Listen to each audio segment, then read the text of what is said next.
Guys, good morning to all of you. Today we will discuss about the atomic mass. What is atomic mass? We know that atom is the smallest and very smallest, do not seen by naked eye, only can imagine, and their size is very small. It measure in nanometer. You know that their size and it is very small. Then we say that their mass will be very small. Then at least the small value of mass is do not easily measured, or it's measured with very difficult. Just like weight or substance in gram or kilogram, then we use unit measure of substance or weight of substance in gram, kilogram, milligram and so on. किसी भी substance को आप wait करने के लिए इसको unit आप measure करते हैं, ग्राम, किलोग्राम. लेंथ को मेजर करने के लिए आप यूनिट यूज करते हैं millimetre, centimetre, metre, kilometre and so on. ऐसे ही एटॉमिक मास को भी मेज़र करने के लिए यूनिट मेज़र करते हैं. उस यूनिट को हम कहते हैं, यूनिट यूज करते हैं, उस यूनिट से कहते हैं atomic mass unit, AMU, atomic mass unit. At this time this is denoted in brief known as U, only U, unified mass. Just like unit of weight is gram, kilogram, and unit of length is millimeter, centimeter, meter, kilometer, and so on. Just like unit of atomic mass is AMU, means atomic mass unit. At this time, atomic mass unit of the atomic mass is denoted by single letter U, U in small, means unified mass.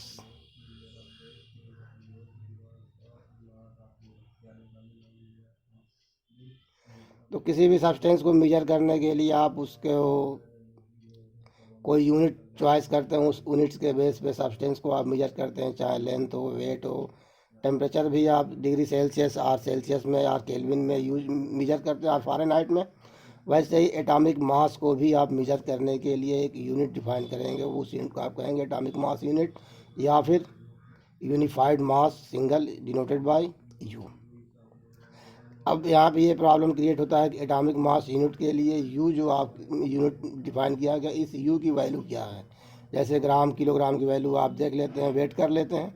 तो जैसे ये unit of gram, kilogram है, तो eight ancient time जब ये नहीं पता होगा, उस वक्त इसको मेजर ही किया गया होगा, सपोज किया गया होगा कि इसको हम 1 ग्राम कहेंगे. 10 टाइम होगा तो उसको 1 मिलीग्राम को 100 टाइम करेंगे तो 1 ग्राम होगा. 1 ग्राम को 100 टाइम करेंगे तो 1000 टाइम करेंगे तो किलोग्राम.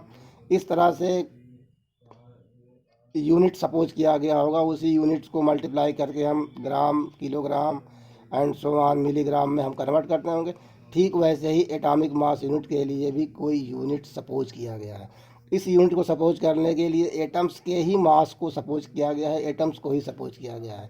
तो पहले ये ऑब्जर्व किया गया कि जो एटम्स मैक्सिमम रिएक्टिव हो, तो जो मैक्सिमम कंपाउंड्स में प्रेजेंट होते हैं, उस एटम्स के एटॉमिक मास को हम एक यूनिट सपोज कर लें. उसी एटम यूनिट से बेस पे हम उस एलिमेंट्स को हम डिफाइन कर देंगे. इसके लिए ऑक्सीजन पहले सपोज किया गया कि ऑक्सीजन, देखा गया कि ऑक्सीजन मैक्सिमम कंपाउंड के साथ मिलके, मैक्सिमम एलिमेंट के साथ मिलके कंपाउंड बनाता है, या ऑक्सीजन मैक्सिमम कंपाउंड में प्रेजेंट होता है. इस ऑक्सीजन के वेट को ही एटॉमिक मास यूनिट के फॉर्म में सपोज किया गया, और कहा गया कि ऑक्सीजन के वेट का 1/16 पार्ट 1 एटॉमिक यूनिट सपोज किया गया, या 1 यूनिट सपोज किया गया. और कोई भी एलिमेंट्स को वेट करने के लिए, मेजर करने के लिए, ये जितना टाइम्स आपका होगा, जैसे 1 ग्राम है, एक यूनिट है. अगर कोई सब्सटेंस ये मेजर करते हैं, वेट करते हैं, सब्सटेंस की यूनिट अगर 150 ग्राम ऑब्टेंड होती है, मीन्स इस 1 ग्राम का 150 टाइम वो सब्सटेंस आपका मेजर किया गया है. वैसे ही कोई एटम्स, इसको एक यूनिट सपोज किया गया है 1/16 को, और ये कहा गया है कि 1/16 ऑक्सीजन के मास का 1/16 मास जो होगा वो 1 एटॉमिक यूनिट या 1 U होगा। अब ये 1 एटॉमिक यूनिट जितना टाइम किसी भी सब्सटेंस या एलिमेंट्स को मेजर करने के लिए यूज किया जाता है, वही नंबर ऑफ टाइम, वही नंबर्स इसका एटॉमिक मास यूनिट या U होगा उस एलिमेंट्स का। जैसे यहाँ पे किसी सब्सटेंस को आप मेजर किए हैं तो वेट अगर 150 आ गया, मीन्स 150 टाइम 1 ग्राम यूज किया गया है तो 150 आया है। तो वैसे ही किसी एलिमेंट्स को आप मेजर करने के बाद वैल्यू आपका अगर 12 यूनिट आता है, मीन्स ऑक्सीजन एटम्स का 1/16 वेट 12 टाइम यूज किया गया, तब इसकी वेट मास 12 यूनिट ऑब्टेंड हुआ है। तो ठीक, अब ये ऑक्सीजन के बेस पे डिफाइन किया गया, एट लीस्ट कार्बन के बेस पे डिफाइन किया गया, और कहा गया कि carbon isotopes of carbon, isotopes of carbon, carbon का एक आइसोटोप्स है जिसमें एटॉमिक मास 12, इस मतलब इसका एटॉमिक मास 12 है। इस कार्बन के आइसोटोप्स का 1/12 मास को 1 यूनिट सपोज किया गया है, और कोई एलिमेंट्स इस मास के जितना टाइम्स मेजर किया जाता है वही नंबर ऑफ टाइम, वही नंबर ऑफ उस एटम्स की एटॉमिक मास होती है। तो in 1916 for universally accepted atomic mass unit carbon 12 isotopes we chosen as the standard reference for measuring atomic masses. One atomic mass unit is the mass unit equal to exactly 1/12 of the mass of one atoms of carbon 12. तो 1 atomic mass unit जो आपका है, 1 atomic mass unit 1 AMU और 1U, ये जो है carbon 12 isotopes के मास का 1/12, कार्बन 12 आइसोटोप्स का मास 1/12, ये आपका होता है 1 AMU। तो यहाँ पे 1 AMU को डिफाइन किया गया है कि 1 atomic mass unit is a mass unit equal to exact 1/12 the mass of 1 atoms of carbon 12 isotopes. तो मास ऑफ कार्बन 12 आइसोटोप्स के 1/12 पार्ट को 1 एटॉमिक यूनिट कहेंगे, और इसी यूनिट के बेस पे हम किसी भी सब्सटेंस को मेजर करेंगे। एग्जाम्पल बुक में दिया गया है, एक वाटरमेलन दिया गया, उसको पीस में डिवाइड किया गया है, और एक छोटे से पीस को 1 यूनिट सपोज किया गया है, और इसी यूनिट्स के बेस पे उस वाटरमेलन को मेजर किया जा रहा है या वो किसी भी दूसरे सब्सटेंस को मेजर कर रहे हैं। तो ये पीस जितना टाइम यूज करेंगे वही नंबर ऑफ पीस इसकी वेट होगी। या आपके बुक में एग्जाम्पल इस तरह से दिया गया है। यह आपका है 1 AMU। तो 1 AMU की डिफिनीसन लिख लेंगे, 1 एटॉमिक मास की डिफिनीसन लिख लेंगे। तो 1 atomic mass unit is a mass unit equal to exactly 1/12 the mass of 1 atom of carbon 12 isotope. ये 1 AMU की एटॉमिक मास में 1 एटॉमिक यूनिट की डिफिनीसन लिख लेंगे। इसके बाद से कुछ एग्जाम्पल दिया गया है जिसमें एटॉमिक मास दिए गए हैं। तो हाइड्रोजन का एटॉमिक मास 1 ऑब्टेंड होता है, 1 ऑब्टेंड किया गया इसी के बेस पे। कार्बन का एटॉमिक मास 12, नाइट्रोजन का एटॉमिक मास 14, ऑक्सीजन का एटॉमिक मास 16, सोडियम का एटॉमिक मास, सोडियम का सिंबल Na, इसको याद रखिएगा। सोडियम का atomic mass 23, magnesium symbol Mg, atomic mass 24, sulphur, yes, sulphur का atomic mass 32, chlorine symbol Cl है, atomic mass 35.5, and calcium symbol Ca, atomic mass 40।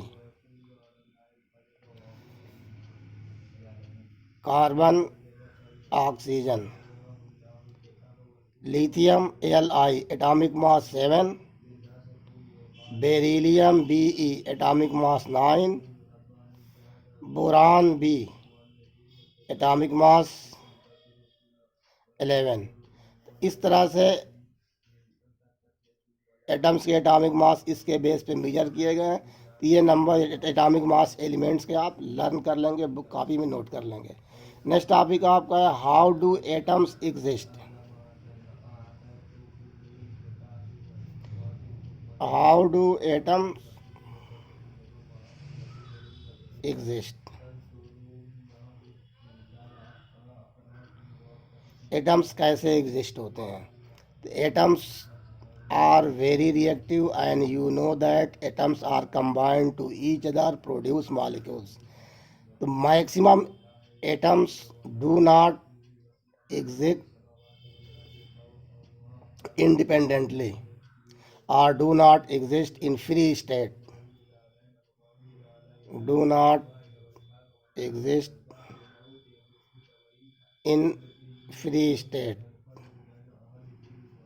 मतलब atoms आपका है जो एटम सिंगल फॉर्म में प्रेजेंट नहीं होता है, ये कंबाइंड होके मॉलिक्यूल प्रोड्यूस कर लेता है।